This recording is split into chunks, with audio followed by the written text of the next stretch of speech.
Okay, so we are going to solve this initial value problem here using Laplace transforms. Now, we know how to solve this. This is a non-homogeneous dE with constant coefficients here on the left side.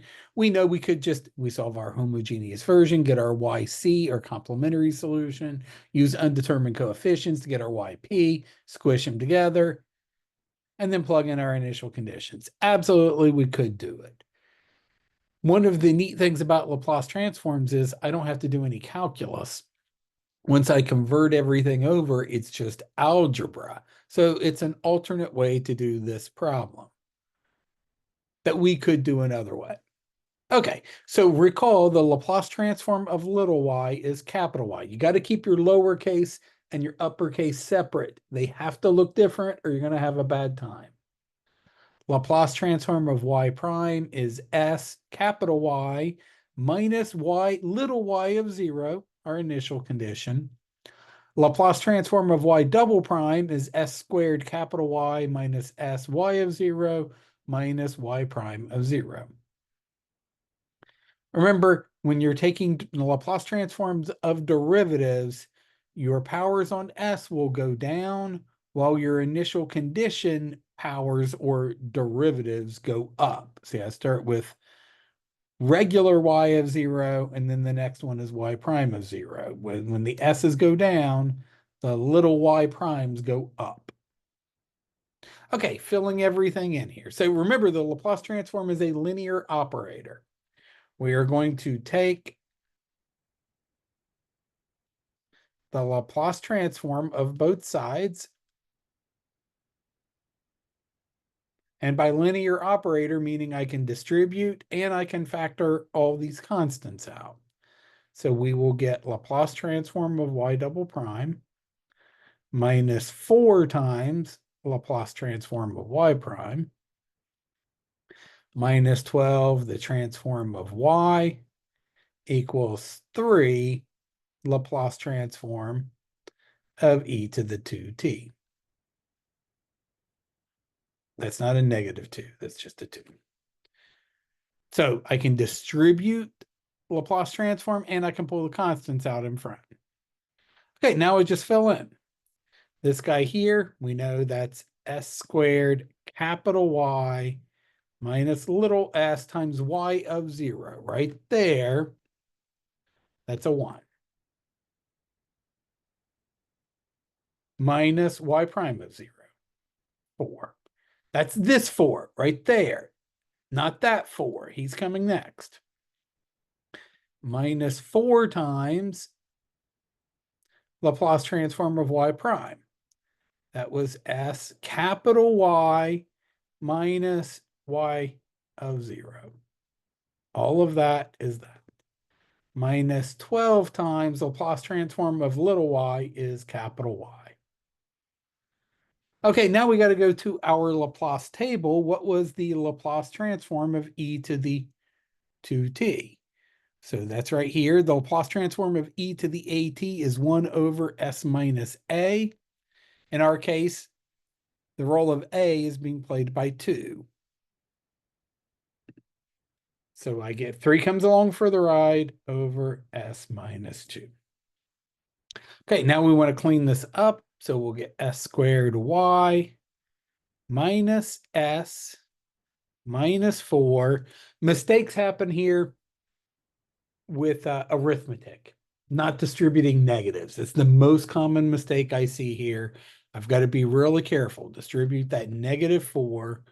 So minus 4sy plus 4 minus 12y, capital Y, equals this. Now we're going to just simplify. Look, these 4's cancel. That's actually pure coincidence. That's very seldom going to happen. These only canceled because I happened to pick that number there. Okay, now let's see what we got on the left. I'm going to keep everybody that has a capital Y in it. This s, I'm going to move to the other side. So I get s squared y minus 4sy minus 12y equals s plus 3 over s minus 2. This guy went to the other side. Now I'm going to factor out a capital Y every single time.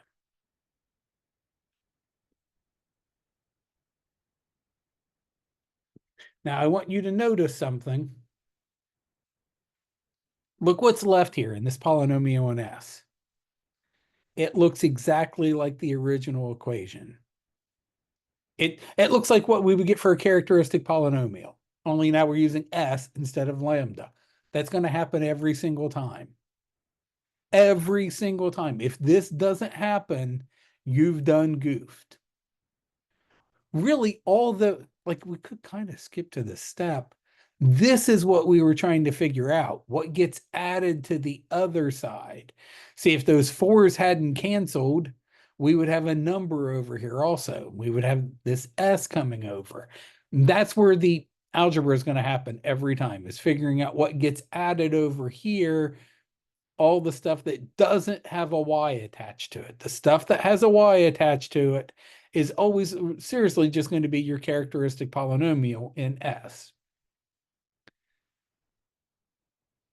Now, I want to solve for capital Y. That's my goal. I want to get capital Y by itself. So capital Y will be, I'm going to divide everybody by this guy. And by the way, he factors S minus 6, S plus 2. You should just be able to do that factoring in your head. So I'm going to bring that to the other side, divide it over. So I'm going to get S over S minus 6, S plus 2 plus 3. This S minus 2 is still hanging out. I get an S minus 6 and an S plus 2.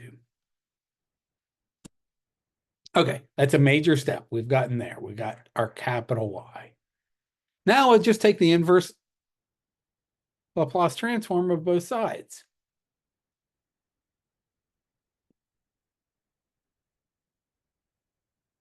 Problem is, I don't have anything that looks like this or like this in my table. If I did, if my table had stuff that looked like this in it over here, like I kind of got that one when I have 2 factors on the bottom and I've got an S on the top, but I don't have anything with 3 factors on the bottom.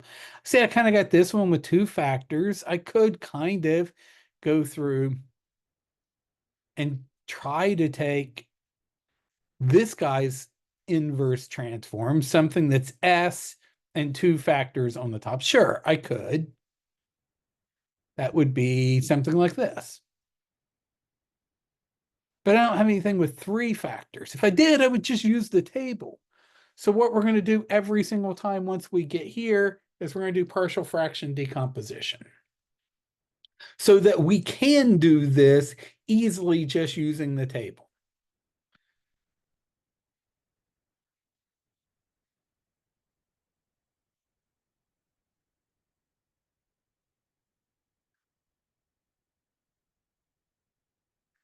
Now, we got a choice to make here. When I'm doing these, I will typically do one piece at a time. I'll find this guy's partial fraction decomp. Then I'll find this guy's. I'll do each inverse transform separately. I'll probably get some like terms and have to add them together. Or we could squish this together into one single fraction, and then we only have to do one partial fraction decomposition. So let's do that because that's what students tend to do. So let's combine into one fraction. It's not a necessary step.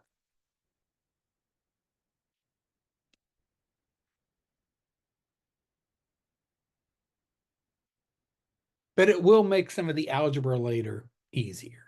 Okay, so I need a common denominator.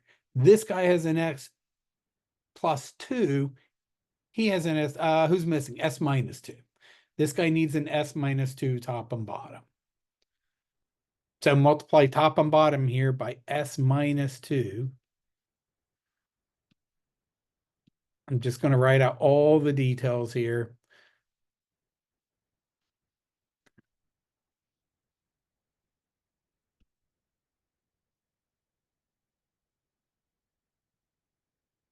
then I can add the fractions together. So what do we get here? We get s squared minus 2s plus 3 over all this.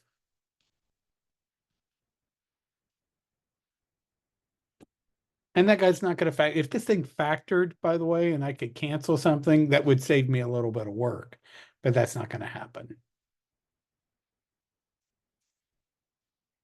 Yeah, that won't factor. Okay, so I want to write this partial fraction decomposition. A over s minus 6 plus b over s minus 2 plus c, or let's call that one plus 2 and this one minus 2.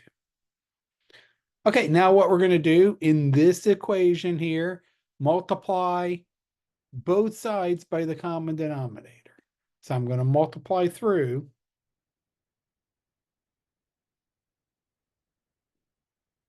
by s minus 6, s plus 2, s minus 2, both sides. And I'm going to get, I need to be able to fit everything here. S squared minus 2s plus 3 equals, when I multiply this side by this guy over 1, here the s minus 6 is going to cancel. Everybody's going to pick up who they were missing on the bottom.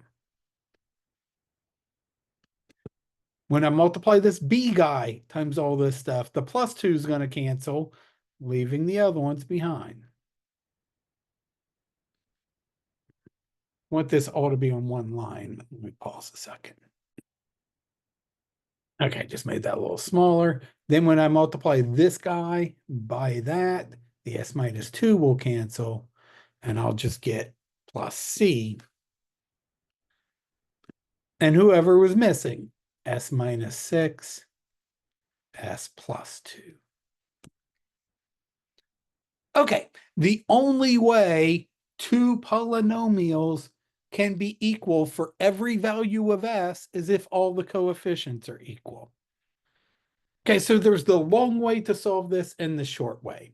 And real quickly, I'm going to kind of walk you through how you would do this the long way. And then I'm going to show you the shortcut we call the cover-up method. So the long way.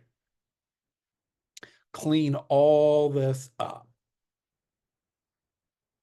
So for example, imagine if I multiplied all this out. You could see here I'm going to get a s squared plus a bunch of stuff. And here I'm going to get b s squared plus a bunch of stuff. And here I'm going to get c s squared plus a bunch of stuff. That's supposed to equal this polynomial. The only way two polynomials can be equal is if all their coefficients are equal. So that means all three of these guys must add up to that one. So a plus b plus c must equal 1s squared. Similarly, if I were to multiply all this out, what would my last term be here? So let's look at the constants. So my last term here would be negative 4a. My last term here would be plus 12b. And my last term here would be minus 12c. What's the constant on the other side? All of that has to add up to 3. Okay, what about my middle term? Well, here, the middle term, I would get negative 2s, positive 2s, 0 times a. So the s terms, I would have 0a times s. Let's see, what do we get? Minus 2, minus 6, minus 8bs. And then here, plus 2, minus 6, minus 4cs, all of those s's have to add up to this s. That must be negative 2s. So then my third equation is negative 8b minus 4c equals negative 2. Now I've got 3 equations and 3 unknowns. And I could solve that using back substitution. I could make a matrix equation out of it. We know how to solve systems of equations. We could go through all that. And that's the way you initially learned how to do partial fractions.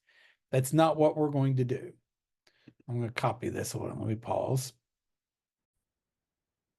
Okay, so I've copied. Write that down here. I've copied over that equation where we're trying to solve for A, B, and C. We're going to use the cover-up method. The shortcut for solving partial fraction decomposition.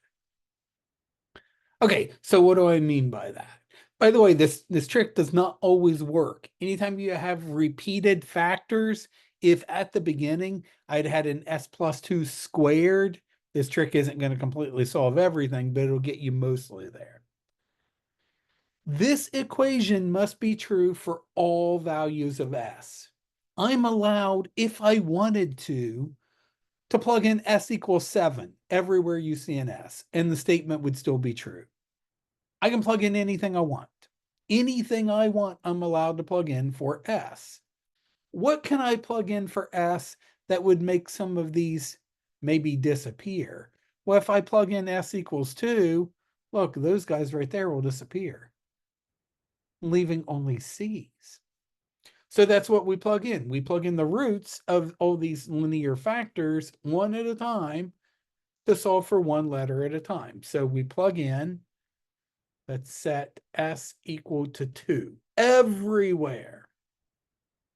So I'm going to write this out in all its glory. 2 squared minus 2 times 2 plus 3. I'm plugging in 2 for all the s's equals a times 4 times 0 plus b times negative 4 times 0 plus c times negative 4 times 4. These disappear, leaving only a c behind. Don't forget to plug in on this side. So what do we get there? Like that's 4 minus 4 plus 3. We get 3 equals negative 16c. We're a third of the way done. Negative 16 over 3. Next, let's plug in s equals negative 2 to make those guys 0, and we'll be able to solve for b. I'm going to write out less this time. So let's set s equal to negative 2 everywhere. So I'll get 4 plus 4, negative 2 times negative 2, plus 3 equals negative 2, that's 0. I'm not even going to bother writing it. That's 0. Not going to bother writing it. The only thing that's left is the b. Negative 2 minus 6 will be negative 8. Negative 2 minus 2 will be negative 4. So what do we get here? 8 and 11 equals negative 32b. So b is negative 11 over 32. I'm going to check that real quick. Hold on. Oh, yeah, I done goofed. Negative times a negative is a positive. It's positive 11 over 32. Okay. Who do we need to plug in to make this guy 0 and that guy 0? 6. So set s equal to 6 everywhere, including the left-hand side. So what are we going to get? 36 minus 12 plus 3.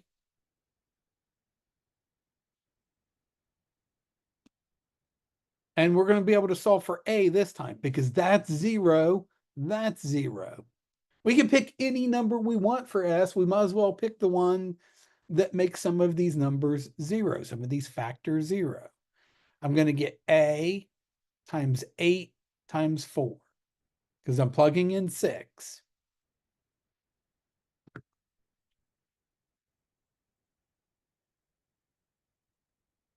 So let's see, 36, that'd be 24, 27 equals 32a. So A, I think, is 27 over 32. I'm going to double check my work here. I'm going to pause. And that is correct. Okay, now I went through all that work by hand. This is a lot of work. I want to show you something here way from the beginning, at the beginning. I keep saying I'm checking my work. Laplace transforms take forever to do, and there's a lot of places where you can goof. So even on test 3, when you're going to be doing this, I want you to check your solutions. I've plugged this differential equation in. Here's my solution. And we're going to get that. Now, the answer we get isn't going to look like this. It's not going to be in this form. See how Wolfram alpha here has factored out an e to the negative 2t. Nobody would think to do that. But once I get my final answer, I should be able to check and make sure it confirms with this. Something else I can do here that I want you to do is double check my partial fractions using Wolfram alpha. So I'm going to type this equation right here, this expression, into Wolfram alpha, and I'm going to get the partial fraction decomposition on that as a double check to make sure I did everything right. And I'm not saying you're kind of allowed to do this. I'm saying it's required. On test 3, I am requiring you to plug this into Wolfram alpha and double check your partial fractions. There is no reason to get this wrong. So let me try to squeeze everything in here. I'm going to need parentheses. I'm going to use X instead of S when I type this in, just because Wolfram alpha will interpret it easier. What did I have? Plus 3 divided by, and I'm going to need a lot of parentheses here. I had an X plus 2, an X minus 2, and an X minus 6. See, I needed an extra set of parentheses to make sure the whole thing is on the bottom. And then I want to double check that I typed that in right. And if I scroll down here, hey, there's the partial fraction decomposition. Negative 3 over 16, 11 over 32, 27 over 32. I think those are the same numbers we just got.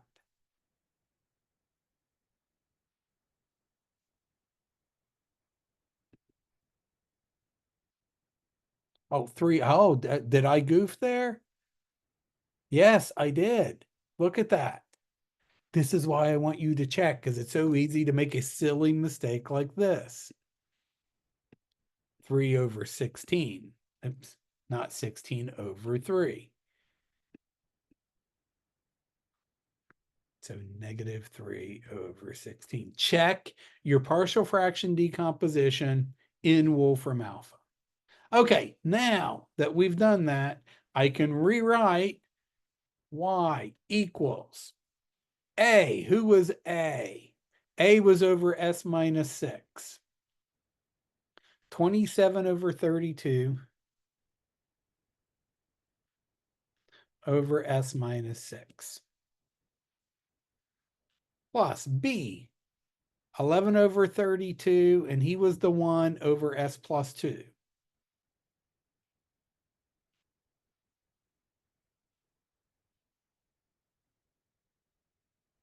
And then what did we have? Negative 3 over 16 over S minus 2. We're not done. We have not solved the DE yet. All we've done is the algebra part. And let's double check, make sure that's all right. 11 over 32, X plus 2. Yeah, everything looks right. Now we do our inverse Laplace transform. That's what we've been building up to. So now we take the inverse Laplace transform of both sides. Inverse Laplace transform of capital Y is little y of t. Remember, capital Y is a function of s. His inverse Laplace transform is little y. That's who we're after. What about all these guys? So now we're looking over here and going backwards. They all have this form. Those are all going to be exponentials. 1 over s minus a is e to the at. So if I had 1 over s minus 2, that would be e to the 2t, going backwards. Okay, so then all the constants come along for the ride because the inverse Laplace transform is also a linear operator. So we get little y of t is 27 over 32 e to the 6t plus 11 over 32 e to the negative 2t minus 3 over 16 e to the 2t. And there is our final solution. Remember, when you're using Laplace transforms, you don't have to plug in initial values at the end. You don't get any C1s and C2s and whatnot. That's the whole point of using the Laplace transform, is all that happens in here because we plugged all that in right in here. Okay, and that's a good place to stop. There is our final solution. Again, I want to point out, test 3, you're going to have to do a couple of these. I absolutely want you to. I am requiring you to come over here, check your solution. If you just copy this down and you don't show work, minus 20. Like, you're not getting credit for that. This is obviously just copied. No human being would write the solution in this form. But you should have the ability to distribute this out and compare with what we just got and go, oh yeah, I got the same thing. And double check your partial fraction decomposition again over here in Wolfram Alpha. That's a good place to stop.